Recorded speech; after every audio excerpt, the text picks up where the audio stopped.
कि जब गोस्वामी जी का जन्म हुआ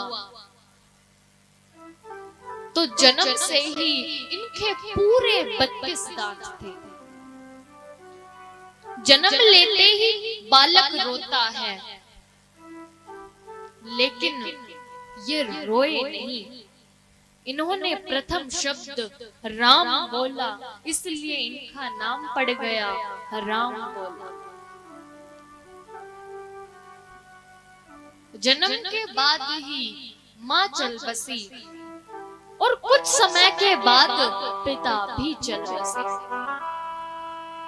तो अब लालन पालन करने वाला कोई बचा नहीं। तो गांव के लोगों ने गोस्वामी जी को अभागा कहना प्रारंभ कर दिया। लेकिन फिर भी गोस्वामी जी प्रभु श्री राम के सहारे अपने जीवन को व्यतीत कर रहे थे कि जो हो रहा है वो प्रभु की इच्छा से हो रहा है। क्या पता प्रभु ने मेरे लिए क्या सोचा है।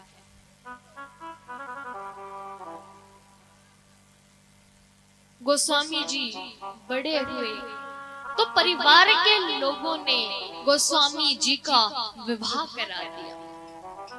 विवाह हुआ रत्नावती से। अब गोस्वामी जी ने पिता का प्यार पाया नहीं, माता का प्यार पाया नहीं, तो पत्नी आई तो पत्नी से प्रेम करने लगे। अपना हर सुख दुख अपनी पत्नी को बताते,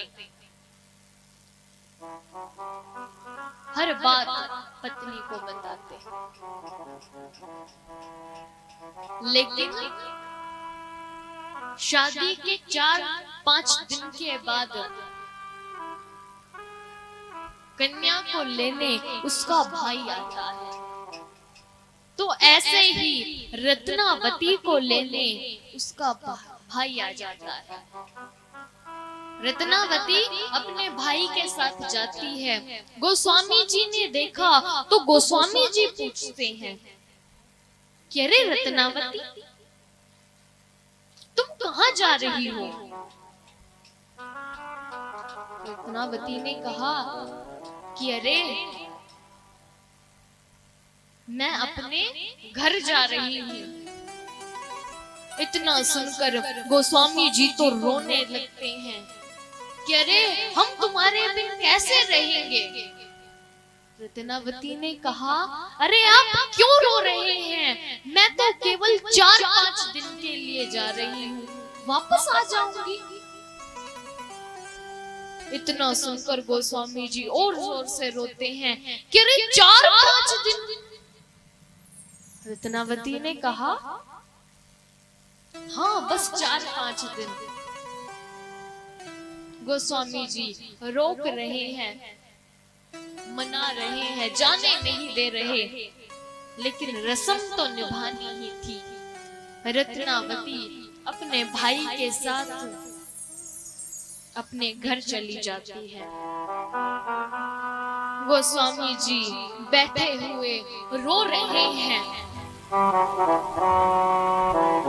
और सोच रहे हैं कि क्या हुआ, रत्नावती यहाँ नहीं आ सकती, लेकिन मैं तो वहां जा सकता हूँ ना। प्रातः ही रत्नावती का भाई उसे लेकर गया था और अब शाम के समय गोस्वामी जी भी निकल पड़ते हैं। बारिश का मौसम था तो सब नदी नाले तालाब पानी से लबालब भरे हुए हैं। गोस्वामी जी तो चलते चलते चलते जाते हैं। अब अंधकार हो जाता है और रत्नावती के गांव से पहले एक नदी आती है जिसे पार करके जाना होता है। अब दिन के समय तो वहां पर नाव भी खड़ी हुई थी। अब रात्रि के समय और बारिश का मौसम है तो कौन नाव वाला वहां खड़ा होगा।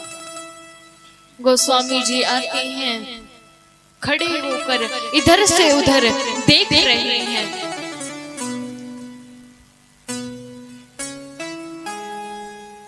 कि तभी एक मुर्दा बहते हुए आता है।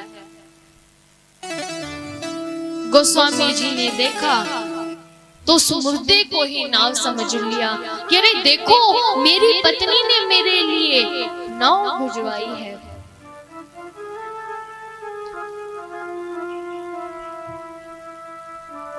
मेरे लिए नाव की व्यवस्था की है। पत्नी से मिलने के लिए इतने उत्सुक हैं कि मुर्दा भी नाव दिखाई दे रहा है। गोस्वामी जी नदी को पार करते हैं और अब पूछते पूछते रत्नावती के घर आ जाते हैं।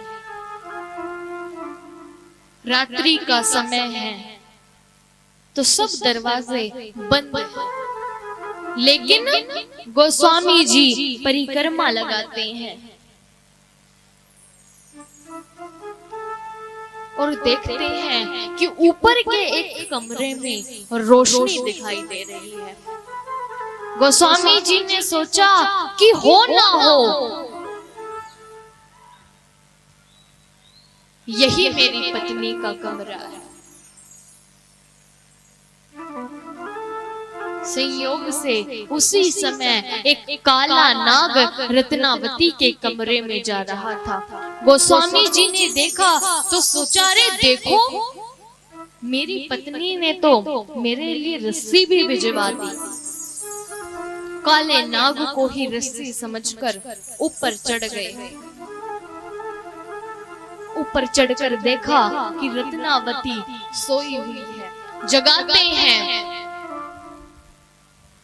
लेकिन जैसे ही रत्नावती ने गोस्वामी जी को देखा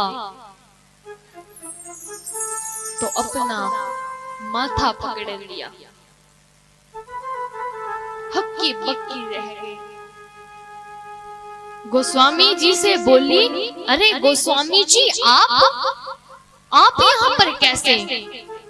गोस्वामी जी ने कहा कि मैं तुम्हारे बिन कैसे रह सकता हूँ।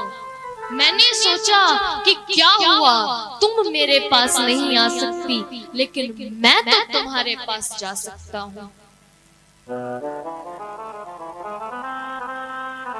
इसलिए यहाँ आ गया।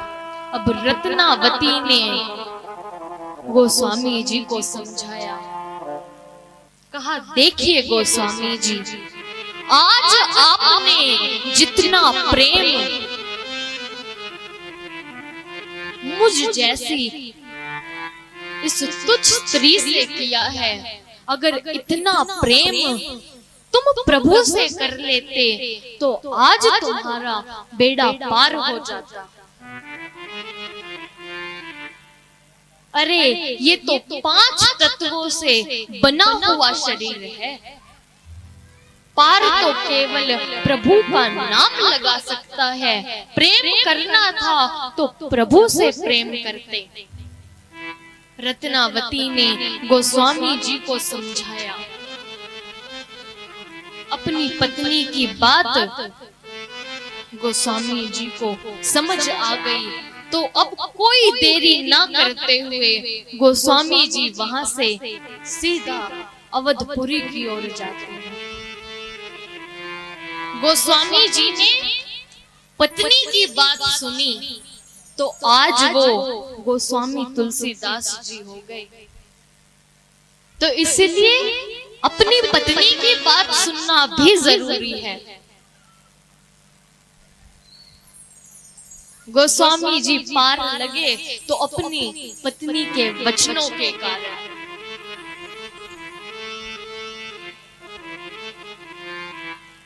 अब वहां से गोस्वामी तुलसीदास जी अवधपुरी आते हैं। जो रत्नावती ने समझाया था वो सारी बात गोस्वामी जी को समझ में आ गई कि ये जो माया है ये प्रभु की माया है। हम तो केवल प्रभु की कठपुतली हैं।